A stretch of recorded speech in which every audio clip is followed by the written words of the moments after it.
Also in Philadelphia, progressive Larry Krasner becomes a Philadelphia district attorney. He beat Republican Beth Grossman. This is a guy who people said no way he could win because he's frankly sued the Philadelphia Police Department for years. Remember, he was the one who also replaced the African-American DA who resigned after he was convicted of corruption. That is Seth Williams. So he was indicted on federal corruption charges. He pled guilty to bribery charge in June, sentenced to 5 years in prison. Let's go to Vincent Thompson, reporter, WURD Radio, black-owned radio in Philadelphia, also principal of Media Man Communications. Yodit Tewolde, of course, defense attorney in Dallas, Texas, former prosecutor. Vincent, first off, to have look, Larry, he's white, but he's a progressive DA. What we're seeing happen across the country, Democrats and progressives are finally waking up to realize down ballot races matter. You can't change the criminal justice system unless you change DAs.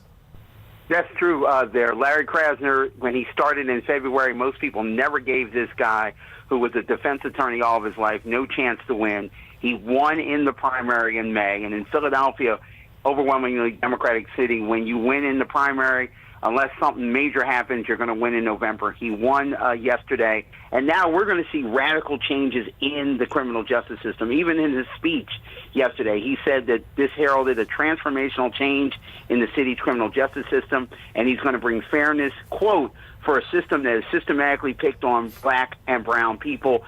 Some of the folks who I know that know Larry Krasner basically says he's the whitest black man they've ever known. So what could be coming to the Philadelphia District Attorney's Office could radically change the system that we know of in the city. This is a prosecutor, this is a man who said publicly that he will not seek the death penalty at any time during his time as the district attorney. So if a cop gets shot, something happens, he won't seek the death penalty. He'd rather get life imprisonment for somebody. So I think you're going to see a lot of radical changes in Philadelphia's criminal justice system. The question is, will the system allow Larry Krasner to change the system? Yodit, of course, Aramis Ayala, the same thing, first black state attorney in Florida.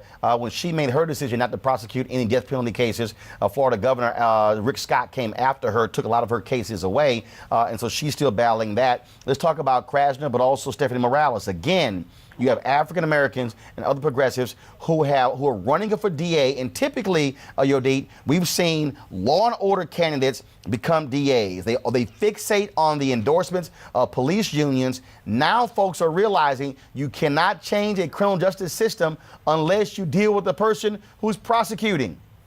You're absolutely correct. But you know what? I'm so proud to be from Dallas because I was a former prosecutor working for the first black DA in Texas, and that was back in 2011. Craig Watkins.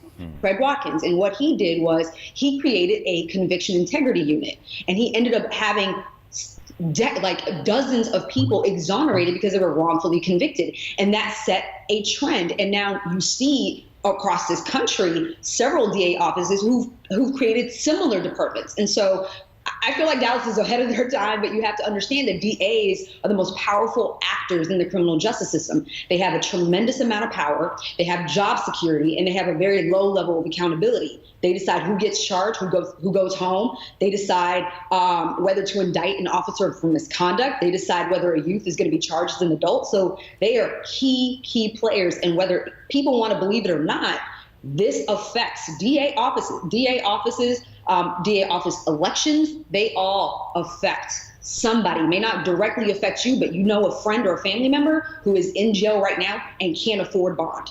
That is without a doubt everybody's issue. And I'm so glad that people are stepping up and they're putting the right people in these positions. Vincent Thompson, we appreciate it. Thank you so very much. Greg Carr, Michael Brown. Again, DA races, judicial races are important.